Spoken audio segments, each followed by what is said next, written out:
This is tutorial 6. On the last tutorial, 5, we learned how to do yarn overs and knit 2 together, and we made a funny little sample like this, and just was practicing doing yarn overs and knit 2 together. On this tutorial, we're going to take all of that information that we learned and we're going to put it into what could be a scarf if you would like to make a scarf. And this pattern is called Feather and Fan. It's a traditional pattern that's been around for many years. And this is my sample. This is not going to be your end product, but it is using everything that you've learned thus far. Of course, you know how to cast on, you know how to do knit, purl, yarn overs, and knit 2 togethers. And we're going to utilize that in this little piece right here. Now on this sample, I started out with a size 3 needle, and I graduated up at this point right here. I changed to a size 5 because I didn't like the size 3 needle, but I purposefully did it this way so you could see how by changing needle size up to a 5 it just opened up the lace design. This is the yarn over area and this is the knit 2 together area here. On the size 3 needle, which this yarn actually calls for, but with this pattern, it just made it tighter than what I wanted it to look. I wanted it to have a more open look up here. And when you do yarn overs and knit 2 togethers, in this particular pattern, you automatically get a scalloped edge. Well, I have a scallop up here, but it's a wider scallop because it was done on the size 5 needle. So the sample that we're going to do today, I'm doing on my size 5 needle. And we're going to bring you up to this point right here. I've cast on and I've knitted 2 rows. Just knit across and turn it and knit back. And that gives us a good base to work on. You actually could start the pattern on your cast on row, but for this purpose I just thought it would be easier for you to see and for it to show up in the camera if I knitted a couple of rows first. So now I'm going to show you, before we actually get started knitting, I'm going to show you the pattern and you're going to start learning how to read a knitting pattern. I stated on my pattern here what size needle I'm using. It's actually a fingerling weight yarn, and I cast on 42 stitches for this purpose. So we've been casting on 25 to 35 stitches, but for this pattern here and what I've written out here, we need 42 stitches. So that's the next thing you want to do after you've cast on your 42 stitches. Then you're going to knit 2 rows to get started. I didn't write that in here. I just started out with the pattern. Now this is what is called a 4-row pattern repeat. You're going to hear that term a lot in knitting, and is what is the repeat of the pattern. This is 4 rows. Actually, only one of those rows has much detail on it. So that's the first row. The second row is our knit 3. We're going to purl all the way across that row and knit the last 3 stitches. So that reads like this: knit 3 stitches, purl to 3 stitches from the end, and then knit 3. The following row is all knit. You just knit straight across. And the 4th row is going to be knit 3 stitches, purl to 3 stitches from the end. Very, very easy. Now we're going to go back to the most difficult, and it's not really difficult, but I want to teach you to read it. This will be your first experience of really learning how to read knitting patterns. And just like with crochet patterns, there's certain abbreviations that get used a lot. And so I wrote it out so it would be very similar to a knitting pattern that you would read in a book. So the very first row that we're going to do after we've got our stitches on and we've knitted 2 rows, and I'm going to actually walk you through this. I'm going to knit right along with you, but the first 3 stitches are going to be knit, and then we're going to knit 2 together, and we're going to do that 3 times. So commas are very, very important in reading a knitting pattern. You do exactly what it says from one comma to the next.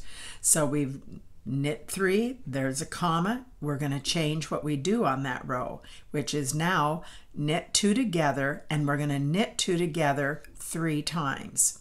Then we're going to transition to a yarn over and a knit 1. And the parentheses here mean, well, it says times 6. So we're going to do a yarn over, knit 1 6 times. And that means repeat what's in the parentheses here. You don't go back and do this here. We're just, this times 6 refers to what's here in the parentheses. Then there's a comma. So after we've done the yarn over, knit 1 6 times, we're going to go back to knitting 2 together, and we're going to do that 6 times. So this 6 here refers to what's in the parentheses right before it. Then we have a comma, and so now we're going to do another set of stitches, which happens to be a yarn over and then knit 1, and we're going to do that 6 times. Then we're going to do knit 2 together 3 times. And the very last 3 stitches will be knitted. Now I'm going to work this row right along with you. So I have some tools out here because this is what I call our setup row. We're setting up a row that will everything will fall off of or work off of that setup row, and getting your setup row set up correctly is very important, as you can see. So one of the things that I find very helpful is to place a marker as I go across my setup row. I don't keep them in often afterwards. Sometimes I do. If it's cable stitches or something like that, I might leave the marker in for the whole project. But often I just find it helpful on my setup row. So markers, what kind of markers do I like to work with? Well, I put a sample of 4 different markers out here, and honestly, any of these work. But I'm going to tell you why I like some of them better than others. First of all, a marker can just be something as simple as taking a piece of yarn, tying it in a knot so you have a loop, and that can be your marker. And sometimes this really is the best marker. It's soft, it's pliable, it melds right in with your knitting. What I don't like in a marker is something that's heavy like this here. It looks like, oh wow, that'd be a good marker. And really this would be good on bulky weight yarn, a DK weight or above. This would be okay. But when the marker gets heavier than what the yarn is in width, it actually can kind of cause your knitting not to be real smooth. This would be my next favorite, this just little loop right here. It's not too wide, but for really fine, something finer than this, this is too heavy for me. My go-to that I use a lot, and I like this. This is probably kind of hard to see, maybe up against the white. it's just a little loop. It's kind of a safety pin also, and therefore it has some real benefits. Something like this that's just a circle, that can only go on your needle in between stitches. But sometimes you want to mark the stitch itself and not have it move up with your work, and you want it to count as a row marker. That's why these here are really, really good, because it acts as a row marker and goes on in between stitches. So that's just something to think about. This little guy right here is just to work between stitches, but you could put a loop around your stitch if you wanted to. I find markers like this really helpful when I'm knitting socks, because you want sometimes a row marker, not just a stitch marker. Okay, enough about markers. We have them here. I'm going to be using them. And our very first thing we're going to do is knit 3. So let's do that. Just simple. You've learned how to knit. We're actually going to make something now. Here's our knit 3. And you can just make this into a sample if you want to, or if you want to make a scarf. This makes a very, very pretty scarf. And so, you know, you might be ready to actually do that. Get a yarn that you like and try your hand at making your first big item. So I'm going to put, I've done my 3 stitches, and just for a marker, I'm going to, so I know where those 3 stitches are, I'm going to put a marker there. And then the next thing our pattern says is knit 2 together 3 times. So we're going to do just that part. We're going to knit 3 together 2 times, or knit 2 together 3 times. So like you learned last tutorial, knit your 2 stitches together. There's 1, here's 2, and here's 3. So that's our knit 3 stitches together. Now this paper's bugging me, so I'm going to fold it in half, and I'm going to lay it right up there, and then it won't be bouncing onto my knitting. Okay, so we're going to place a marker because we've done the knit 2 together 3 times. Ready to transition to the next instruction on that first row. So now it says yarn over, knit 1 6 times. So we're going to do just that. Yarn over, knit 1, 2, 3, 4, 5, and I'm catching the yarn over and the knit 1, and there's a set of 6. Let's count them. There's, I see, and this is why the marker is really nice, because I can go right back to that marker and count 1, 2, 3, 4, 5, 6. So there's our 6, yarn over, knit 1. Put another marker, and now we're going to go to the next instruction. What's between the commas is our next instruction.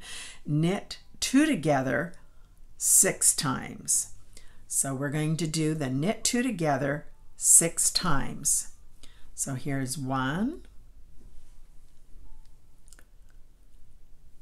2, 3,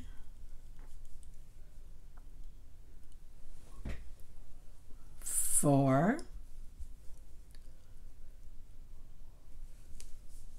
5, 6. All the time you're thinking about your tension, maintaining the same tension that you've started out with, same tension that you knitted your first 2 rows with, and kind of check your work, space it out so it doesn't get all tight. You want to make sure it's moving on your needle freely. And now we're ready to put another marker in because we did the knit 2 together 6 times. And now we're going to do another set of yarn over, knit 1 6 times. Yarn over, knit 1, 2, 3, 4, 5, 6. There's our 6 yarn overs and knit ones. And we're going to put in another marker, and we're going to do the next instruction, which is knit 2 together 3 times. So we're going to do 3 sets of knit 2 together. There's 1, 2, 3, and we can slip another marker in there for the fun of it. And now we're down to knit 3, and it always feels good when you come to the end of a row that you've just done a pattern on, especially your setup row, and your number of stitches on your needle agrees with what your pattern says. That always makes me happy. So now I'm going to knit those 3 stitches. There we go. That's our knit 3, and we've just done our setup row. Our markers are all in place. We didn't have to put them there, but if I had made a mistake and was off down here, I would go back and check what was happening between each marker to make sure that I had done the proper knit 2 togethers or the right amount of yarn over knit ones. So now we're ready to go on to row 2. Row 2 is knit 3, purl to the last 3 stitches. So I'm going to do just that. Get my needle and yarn all straightened out here. So here's our knit 3s, and this knit 3 is just going to give us a nice border. If I would be making this for a scarf, it's going to make that edge not roll. Now I will point out I didn't do that here, but I did block this, and you can see this is just knit on the knit side and purl on the purl side. I didn't do the 3 stitches of knitting, and it still lays down, but it didn't until I blocked it. So you don't have to do the border of the 3 stitches, but it does make for a nice edge, and I just decided I was going to do it on this. So it's knit 3 stitches and purl to the end. So we're just going to purl all of these stitches, be it knit 2 togethers or the yarn overs. We're going to just purl right straight across. Now when you come to a marker, you slip the marker. That's what we call slip the marker. We just move it from one needle to the next and continue on with our purling. So you can see why if your marker is real big and bulky, it could kind of maybe interfere with your tension if it's too big, too heavy for the yarn. So that's just something to think about. That's why the finer the marker is, the better I like it.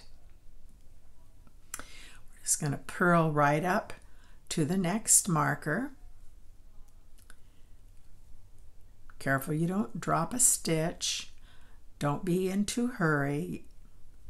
Always want to be relaxed. If you get tense, your knitting is going to show it. Okay, I'm right up to the next marker, and I just slip it from one needle to the next and keep on purling on this row.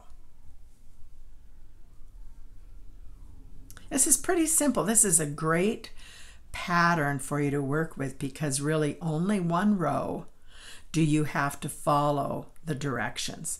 All the rest of this is just relaxed. Well, I didn't quite get all of that yarn there. There. Now I'm up to the next marker, so I'm just going to slip it from my left needle over to my right needle and then just ignore it. Just let it hang wherever it's going to hang. It's not going to hurt anything.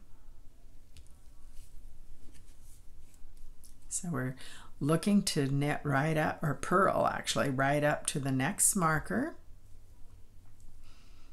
This is the setup. We're knitting or purling into the setup row.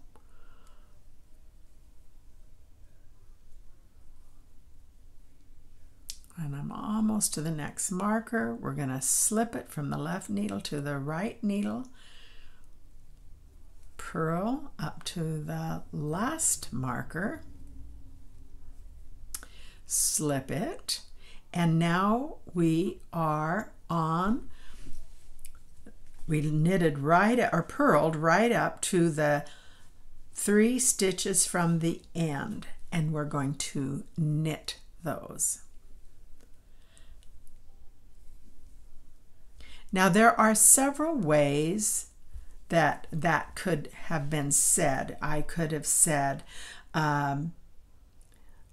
knit and count how many stitches were actually being purled and then say knit 3 stitches, but I thought it would be easy just to say, and I've seen that in patterns many times, knit or purl, whichever you're doing, up to the last 3 stitches, especially on a border. So now we're on row 3, and this whole row is knit. And you don't have to keep the markers in there, but you might find them helpful until we get to the first row, or the next row I should say, of our pattern. But we are now on this row 4. This is our 4-row pattern repeat that we're working on. So I just want us to, I'm going to walk us all the way through this, and then you're going to be on your own to finish this, because you're just going to keep repeating those 4 rows. And if at any point in time in your knitting you have an issue with a row, go back to the beginning of this little tutorial and listen from the beginning, because it's 4 rows. That's all you're repeating. One of them has the more complicated pattern, but really it's not that complicated if you just read between the commas. Only do what it says from one comma to the next. Take it in little sections and you'll be just fine. But we're going to stay with this until I get back up to repeat row 1. I'm going to work that through with you. Almost there. Keeping your tension, keeping your hands relaxed. Breathe. If you drop a stitch, stop and fix it. I will tell you that when you're working on what would be considered a lace pattern, because it's open and it's not just all knit and purl, can be kind of hard to fix a dropped stitch with a pattern like this. It can be done, but sometimes it's kind of hard to figure out, oh, am I knitting or am I purling? What exactly am I doing? Okay, we've knitted across. We're up to those last 3 stitches, and because this was a knit row, we just knit them.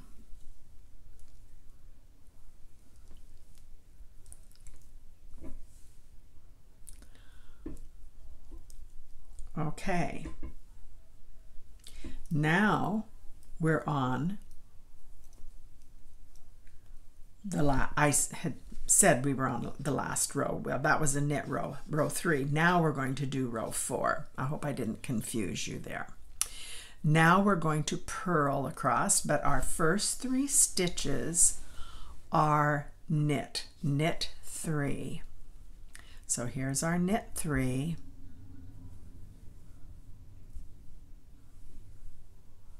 Slip that stitch, and now we're going to purl all the way across to the last 3 stitches, and when you come to a marker, just slip it across from left needle to the right needle.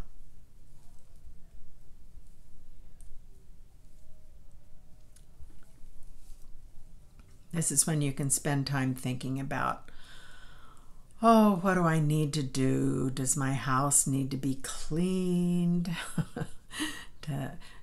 Do I need to go grocery shopping? I call this kind of mindless knitting, when you're just straight across, not much pattern to follow. There's lots of things you can think about, contemplate. Okay, we're to the next marker. We're going to slip it from the left needle to the right needle and continue to purl across, keeping your tension even. That's a good thing to contemplate when you're learning. Not to get it too tight, not to get it too loose. You want consistency. And really, if your yarn, you're holding it in your fingers about the same all the time, not making drastic movements with your needle, but you're keeping them pretty consistent, your gauge will stay consistent. We're almost down to those last 3 stitches. Don't let your work get too tight, bunched up. Don't let it get like this here. As you go along, I just kind of automatically even forget about, that I'm kind of scooching it out so it's a little more even. That helps keep your tension. Slip that last marker, and the last 3 stitches of this row are knit. So we're going to knit those 3 stitches. Now we've completed the 4 rows of this pattern right here.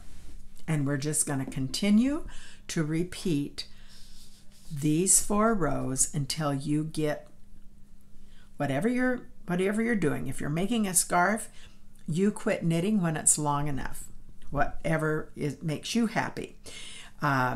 If you're just doing it for a sampler, then knit up 6 to 7 inches and bind off. You know how to bind off, and it's no different than binding off for something else. When I did this, I didn't do a couple of extra rows of knitting, but I started out with a couple of rows of knitting. Here I could have done just a couple of straight rows of knitting and then bind off. I got in a hurry to finish this little piece. So if you're making a scarf, you'll want to finish the other end of it the same as this, which was I knitted 2 rows. So you can see already the scallop is happening. The scallop here is made where you have, these are the yarn overs, so you're increasing. This is the knit 2s together, so this decreases, and so that pulls it in and it makes an automatic scallop. And that's what's going to happen here as we get a little more knitted. You'll continue to see that nice scalloped edge. This pattern is been around for many years. It's used in blankets, in throws, in baby blankets. It's just a good pattern to know how to do if you want to make something for someone. It always turns out to be a beautiful scarf. It's pretty in all kinds of yarns. So you could use a fuzzy yarn, you could use even in a nice tweed. yarn, a fingerling weight. This is about as heavy a fingerling as I would want it to be. A lighter weight fingerling would make a beautiful yarn, and this actually has a little bit of mohair in it, so it has a little bit of fuzziness to it. So now let's do back up to row 1, and we're going to follow along our pattern to get us to the next, just to see how this is going. So we're going to knit 3, like it says over here in our pattern, knit 3, go to the first comma, and then it tells us to do something different after the comma. As I said, commas are very important in knitting patterns. So I've knitted 3, and now I go to the next thing it says, and that's knit 2 together 3 times. And sure enough, we're right here at our marker. I'm going to go ahead and slip it, and we're going to knit 2 together 3 times, but I want you to see what's going to happen. Here's our first knit 2 together. Okay, and now we have a problem, Houston. We have a marker right in the middle of our work. So obviously our marker now does not do us any good because of the yarn overs. It's moved, and our knit 2s together, our markers aren't at the same place as they were on the first row. So this is where I actually get rid of the markers. So I'm going to slip that stitch so I can get to that marker. I'm just going to take it off. Put that stitch back over there on the left needle. Here's our first knit 2 together, and now we need 3 knit 2 togethers. So there's our second one, and here's our third knit 2 together, and we removed the marker that would have been marking the first yarn over section, but because we're off, none of these markers now will make any sense to us. And I left them on there just so you would see that that's right. It does happen that those markers don't stay in the column that you might think that they would. Now we're going to do yarn over, knit 1 6 times. Yarn over, knit 1, there's 1, 2, 3, 4, 5, 6. Okay, let's make sure we've got 6. Here's our first 3 knit 2s together. And if you wanted to go back and slip a marker in there, if you were really having trouble, you could. But I think it's pretty obvious, the knit 2 togethers, because you can kind of see that lump. Yarn over, I think that's pretty easy to see too. So we should have 6 sets. There's 1, get my thumb here in the right spot, 1, 2, 3, 4, 5, 6. Yarn over, knit 2 together. We did that. The next section is knit 2 together 6 times. So now we need 6 knit 2 togethers. Here's 1. Got to get rid of this marker that's in the way. So I'm going to do that by I slipped that stitch over to the right needle to get to the marker.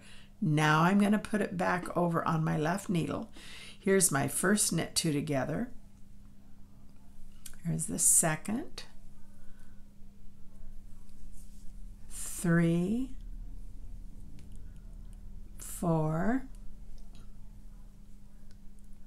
Got to move another marker in order to get that to slip together. So what I'm doing is I'm slipping that stitch rather than knitting it, because it's supposed to be in a knit 2 together. Take that marker off. Slip that stitch back over to my left needle and knit 2 together, and that should be my 6th one. Let's check it out. So when I pull this out, it's pretty obvious this was a yarn over, knit one. And then we've got 1, 2, 3, 4, 5. So I need one more. I'm not at, get my computer back here.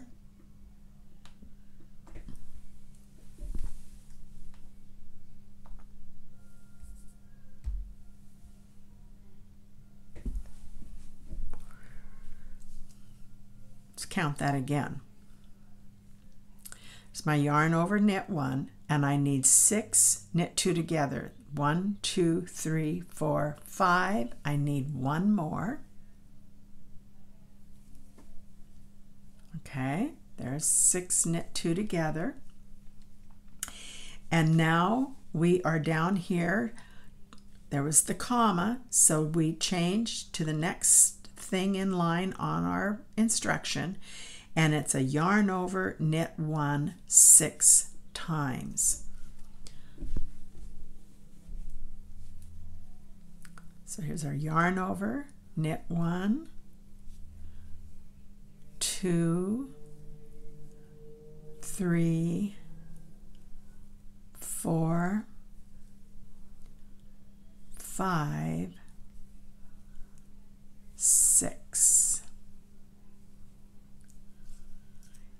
Now we go on to knit 2 together 3 times, and then there's a comma. So we're going to knit 2 together 3 times. Here's 1. Run into that marker again. We're going to slip it off. 2, 3. That was our knit 3 together, and we're down to the last marker, which I'm going to go ahead and slip off, and our last 3 stitches are knit 3. So here's 1, 2, 3. There, we've finished row 1 again. So now we've started the first repeat of these 4 rows. So that was row 1. So the next row we do is going to be knit 3, and we're on a purl side. And you can tell by your work that you're on the purl side, because when you turn it over like this, you see all the purl bumps. That's a good clue that this is your purl side. This is our knit side. We've got this, the majority of our stitches are nice and smooth. Here are our knit 2 togethers. They make quite a little bump there and end up giving it a nice texture. You can see what happened here. This here is on the same size needle as I've done here, but when I've blocked it, see how nicely that lays down, and I think that's such a pretty design. So that's ultimately what this is going to look like, and we just keep going. And like I said, you repeat this as many times as you want, but this does make for a very beautiful scarf, and you know how to do everything in this scarf. If you do end up making a scarf, don't make your last row be a pattern row. Make your last row preferably to be either the knit row or the purl row, and then knit a couple of just straight rows across to make a nice edge like what you have here, and your other end is going to look just like this end with a nice scallop. That's the other reason why this makes such a nice scarf pattern, because it does have a nice finished edge to it. So there you go, feather and fan, yarn over, knit 2 togethers. You know everything to do to make this happen. I hope some of you try it. It's just a good step in your learning process, and time to make something. So this would go together pretty fast for a scarf. And then the next thing I'm going to show you how to do after this tutorial is we will work on making a hat. So I hope you're enjoying learning to knit. Text me or comment and ask me any questions that you might have. Thanks for watching. Bye now.